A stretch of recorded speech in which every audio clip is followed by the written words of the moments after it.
બનાસકાંઠા જિલ્લાના થરામાં વૃદ્ધને ઢોર માર મારવાના વાયરલ વિડીયોના મામલે આખરે પોલીસ એક્શનમાં આવી છે અને ગુનેગારો સામે કાયદાનો સિંજોગો કસાયો છે। ઓગણના થરા બજારમાંથી આધેડનું અપહરણ કરી મઠમાં લઈ જઈને અમાનુષી અત્યાચાર ગુજારવાના આ સનસનાટીપૂર્ણ કિસ્સામાં પોલીસે વિધિવત ગુનો નોંધી આગળની કાર્યવાહી હાથ ધરી છે। આ ચકચારી ઘટનાની વિગતો મુજબ સમીના દાદર ગામના રહેવાસી વૃદ્ધ અજમલભાઈ ચૌધરીનું થરા બજારમાંથી કેટલાક શખ્સો દ્વારા ફિલ્મી ઢબે અપહરણ કરવામાં આવ્યું હતું। અપહરણકારો વૃદ્ધને બળજબરીપૂર્વક દેવ દરબાર મઠમાં લઈ ગયા હતા, જ્યાં તેમને બંધક બનાવીને લાકડીઓ અને પટ્ટા વડે નિર્દયતાથી માર મારવામાં આવ્યો હતો।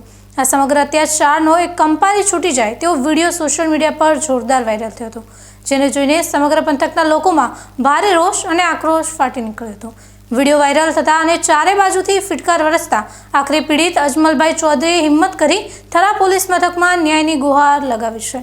પીડિત વૃદ્ધે આ ગુનામાં સંડોવાયેલા 5 મુખ્ય આરોપીઓ, જેમાં વિષ્ણુ ઠાકોર, દિલુભા વાઘેલા, બલા રબારી, ગુલાબસિંહ અને બળદેવનાથના બાપજીના ભાણેજ સામે નામજોગ ફરિયાદ નોંધાવી છે, જ્યારે અન્ય 6 અજાણ્યા શખ્સો સામે પણ ગુનો દાખલ કરાવ્યો છે। પવિત્ર મઠ જેવા સ્થળે આ પ્રકારે કાયદો હાથમાં લઈને વૃદ્ધ પર ગુજારવામાં આવેલા જુલ્મથી સ્થાનિકોમાં કાયદો અને વ્યવસ્થાની સ્થિતિ સામે પણ સવાલો ઊભા થયા હતા। હાલમાં થરા પોલીસે તમામ 11 શખ્સો સામે અપહરણ અને કાયદો હાથમાં લેવા અંગેની વિવિધ કલમો હેઠળ ગુનો નોંધીને તમામ આરોપીઓને ઝડપી પાડવા માટે અલગ અલગ ટીમો બનાવી ચક્રો ગતિમાન કર્યા છે। ભક્તિ અને આસ્થાના કેન્દ્ર સમાન મઠનો ઉપયોગ જ્યારે આવી ગુનાહિત પ્રવૃત્તિઓ અને હિંસા માટે થાય ત્યારે સમાજમાં ખૂબ જ ખોટો સંદેશ જાય છે।